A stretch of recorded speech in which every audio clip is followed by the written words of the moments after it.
বাইকটো ক'ব লাগিব নি বাইক মানে কামুৰি পাবা বাইকটো মই লিখিব লাগিব বুলি ভবা নাই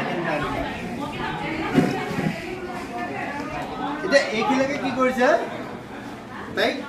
কোনোবাই পেৰেণ্টছৰ কোনোবা এগৰাকীয়ে তাইক কৈ আছে যে আমাৰ এইটো নকৰিবা সেইটো নকৰিবা সেইটো নকৰিবা ভালকৈ পঢ়া যে ইয়াৰ নেক্সট পেৰাগ্ৰাফটো চোৱা যায় নেক্সট পেৰাগ্ৰাফটো কেনেকৈ আছে উইদিন ব্ৰেকেট আছে There is a language emerald sea where the sole inhabitant is me, a mermaid drifting peacefully. এই বাক্য ইখাৰি কেনেকৈ কৈছে There is a language emerald sea এখন যেন শান্ত ধীৰ গতিৰ language The language emerald sea কৃষ্ণ সাগৰখনত কোনো ঢৌ নাথাকে একদম ঠাণ্ডা হেৰি ধীৰ গতিৰ এখন There is a language emerald sea where the sole inhabitant is me. তাই নিজকে কল্পনা কৰিছে যে সেই সাগৰখনৰ মই একমাত্ৰ পানীদা sole inhabitant মানে বাসিন্দা মই তাৰ একমাত্ৰ বাসিন্দা soul মানে